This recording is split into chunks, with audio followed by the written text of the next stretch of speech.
C'est le dragon en direct du champ de framboises aujourd'hui. On parle de quoi? Ben, on parle des ours.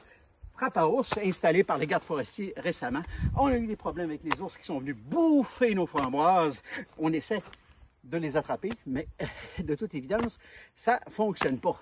Alors, on va vous montrer tout ça. Si vous ne vous êtes pas abonné, vous vous abonnez maintenant pour ne pas manquer la suite des nouveaux sujets qu'on a à vous offrir. N'oubliez pas d'aller regarder les autres vidéos sur la chaîne. Si vous aimez cette vidéo, n'oubliez pas de l'aimer, de la partager. Et c'est parti! Ah ben, vous me suivez tout le monde. On s'en va voir là où l'ours a passé exactement. Puis là où il passe toujours, parce qu'un ours, ça repasse dans les mêmes traces. Alors, on vous montre ça ici. Vous voyez, ici, on a une trace qui est complètement tapée. Donc, on voit très bien qu'elle tourne ici vers la gauche. Donc, l'ours vient de ce petit chemin-là qui est en arrière de la ligne de la terre. Donc, il y a une plantation derrière, juste ici. Et l'ours arrive probablement de là. Donc, on va juste passer dedans. Puis, je vais vous montrer un petit peu plus en surface à quoi ça peut ressembler. Alors, on voit très bien de cet angle ici où il a passé. Puis, on voit ici qu'il y a des traces de pas un peu partout où il passe à tous les jours. Donc, il vient sûrement d'en bas ici. On voit qu'il y a des traces le long de la ligne. C'est le seul endroit ici, au niveau de la ligne de la ferme, qu'il n'y a pas de végétation, un peu comme on voit là, de grande végétation. Donc, probablement qu'il s'est dit en arrivant ici qu'il y avait plénitude de petits fruits chez moi. Je vais juste vous montrer un petit peu l'intérieur de la cage à ours. Vous savez, il y a tout un débat sur comment on attrape un ours et comment on l'appâte finalement. J'ai l'impression que les gardes forestiers n'ont pas beaucoup de budget.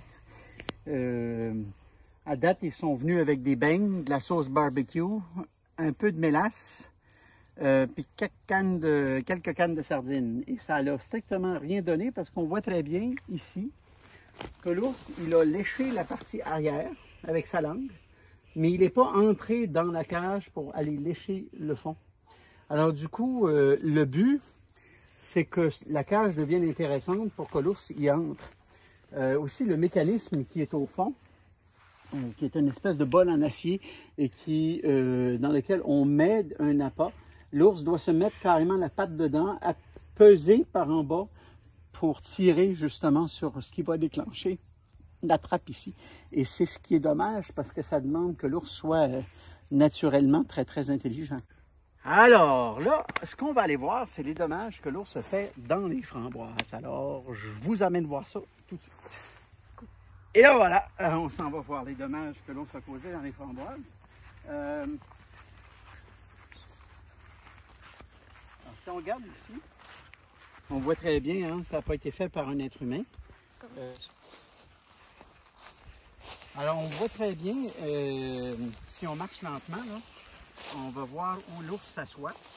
Hein? On va voir des hérons où l'ours s'assoit un peu partout. Par exemple, juste en avant ici, on voit bien qu'il y a un ours qui s'est assis à cet endroit-là pour manger. Et juste ici, si on recule un peu, on voit très bien qu'ici, il y a un autre ours qui s'est assis pour manger. C'est probablement le même, sauf que là, il est en train de briser tous les plants de framboises. Il est en train de briser toute la végétation de mes petits fruits.